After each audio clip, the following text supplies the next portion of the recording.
Mayor Lightfoot, good to have you here. It's my pleasure. I was preparing yesterday and I found a YouTube video of you in an interview, and I was like, what better way to prepare myself for this than to watch your interview with Stephen Colbert, which was pretty good. And he started with some rapid fire questions, and I'll just have one. I lived in Chicago for 2 years from 2007 to '09, and my wife and I went to Northwestern, the other school, the one that doesn't use a lot of math. But I remember the first time that it snowed in October, and we were like ecstatic. We were fascinated. But then it snowed in April, and it was really disappointing. So has the weather changed in Chicago? I'd like to say as mayor, I have all control over the weather to make it accommodate whatever it is that we're doing. But no, the snow still flies in Chicago. But we have seasons, and when you go through a tough winter, as we do in Chicago and the Midwest, when the spring comes, and in particularly the summer, it makes it all that much sweeter. Okay, so it hasn't changed. So I'll visit you in June of next year if you invite me there. I want to start talking to you about your background. If I understand correctly, you were not in politics. You're the first African-American mayor of the city of Chicago. You were LGBTQ. Can you tell us a little bit about your journey to getting to this position that you hold today? Well, no, I have never run for or been elected to any other office, which when I started talking to my wife about this possibility, she, of course, thought I was crazy. But why I started this journey, if I think back on it, is because I just felt like in a city that had so much wealth, so much potential, that too many of our residents, particularly Black and brown residents, were simply being left behind. I really started the journey, if I may, because we were experiencing a high level of crime and violence. And then as I dug into the issues, it led me to think, really, the root cause of the problem, because it was a persistent issue in Chicago, was poverty, the lack of opportunity in too many of our neighborhoods. And I started with thinking I could work within a previous administration to really uplift the plight of people in these communities and why it was so incredibly important to invest. And if you know our city, on the south and the west sides, which are majority Latinx and African American. But what I found is that there was really no plan for these neighborhoods. And I just firmly believe that we cannot be a great global city and leave so many parts of our population behind. If we're not creating hope and opportunity in tangible ways, then we are missing the mark pretty profoundly. I think a lot about, we had an incident involving a young boy who was killed about 2 years ago. He was 13 years old. His family was Mexican American. They really struggled a lot, and he was really lured into the gang life that preyed upon this young boy. And in the context of that very difficult and traumatic experience, there was a young man that was on my mayor's youth council from Little Villages, which is one of our majority Mexican neighborhoods in our city. And he said to me, I've spent my whole life walking by murals in my community, but murals with the names of people who have been killed in our community. And that has stuck with me to that day. I want young boys and girls in all of our communities not to be walking by murals that commemorate death and tragedy and trauma. I want them to be able to walk by beautiful art, green spaces, vibrant retail and other kinds of jobs, and know that their future lies within our communities, not elsewhere, but also dealing with the reality that too many of our communities have simply been left without. If you think about where we are now, really recovering from COVID, we've got the most diverse economy in the country in Chicago. And we are doing phenomenally well, and I'm happy to share some data points that back that up. But we have to be intentional about making sure that that economic prosperity reaches every single one of our neighborhoods. And the government can't solve every problem, but we can absolutely be leaders in setting the course. We can put our money where our mouth is and making sure that the resources that are going out, the monies that we've received from the federal government, the monies that we have generated ourselves, that they are going to reach those communities, those individuals, and those businesses that are most in need. And being very intentional about that, and I will say unapologetic about building wealth in Black and brown communities is what I have fought for from day one, and we're going to continue to do, because to me, that is the only way to prosperity for our entire city. And as I say to crowds that look a little different than this, some of the white business people in Chicago, neglect is not cost-free. We all pay for it. We pay for it in a way that we have to have additional policing. We pay for it in the crime that flares in our communities. We pay for it by our young people feeling like their destiny is not in our city, that their destiny, unfortunately, for many, they feel like it's preordained to be a part of the illegal economy. I want to flip that script completely on its head and give hope and inspiration by infusing these communities with resources. Wow, very good.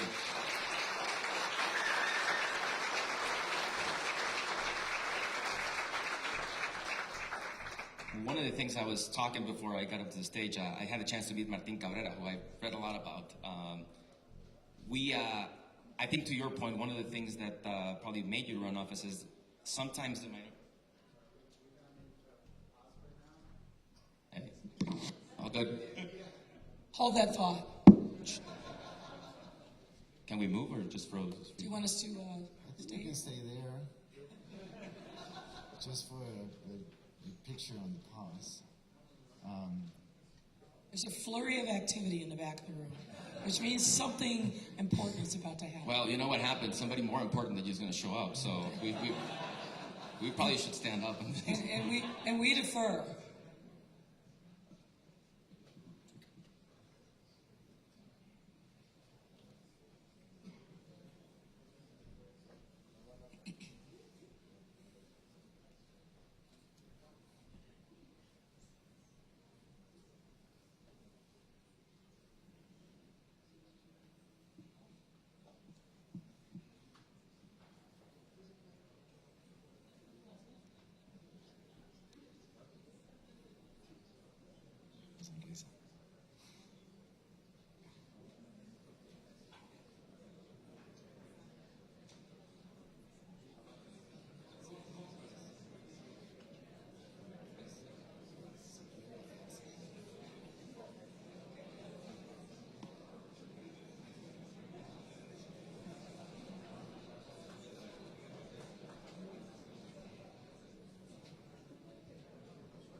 Canciller, muchas gracias por tu tiempo, muchas gracias por el espacio. Me tocó darte la bienvenida a tu casa, entonces yo soy Enrique Perret, soy director de la US Mexico Foundation y organizadores de este North Capital Forum estos últimos 3 días. Tuvimos cerca de 750 personas de tema de negocios, think tanks, centros de investigación, universidades. Y bueno, para nosotros escuchar tus palabras en este cierre, en esta clausura del foro, es súper, súper importante. Y bueno, pues agradecerte otra vez desde que estés con nosotros. Muchas gracias. Gracias, bueno, gracias por todo lo que han estado trabajando, su interés en la materia que nos ocupa el día de hoy. Pienso que estamos en un momento muy especial en la relación con los Estados Unidos y en la posibilidad que junto con Canadá y Estados Unidos construyamos alternativas y aceleremos el desarrollo económico de nuestro país. El reto principal de México hoy, ¿cuál es? Aumentar el valor de su economía, crecer a más del 2% y reducir la tasa de desigualdad que tenemos, que es muy grande. Digamos, cerrar las brechas, todo lo que podamos. Sistema de salud universal, mejorar nuestro sistema de educación pública, lo que ustedes ya conocen. Y por supuesto el tema de seguridad, que por cierto tenemos un encuentro en Estados Unidos ahora en octubre sobre un entendimiento que hemos ido construyendo muy complejo, que no les voy a ahora dar todos los detalles, pero el chiste es que estamos ya en eso. Tenemos un plan de acción común, eso no lo teníamos. Hoy hay un plan, cuando nos sentamos a dialogar de seguridad, pues tienes un plan, hay metas, acciones, quién hace qué, y eso ya es otro tipo de trabajo, mucho más avanzado.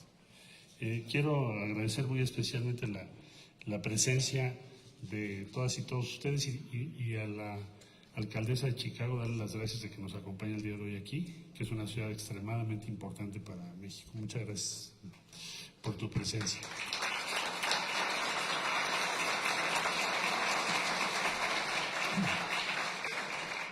Bueno, ¿qué queremos lograr? Lo que ustedes han venido conversando, que nuestra región tiene ahora una oportunidad muy grande para crecer más rápido, para integrar nuestras cadenas de valor, para proteger nuestra seguridad alimentaria, nuestra seguridad energética, nuestra seguridad tecnológica, y por esa razón nos da muchísimo gusto recibirles.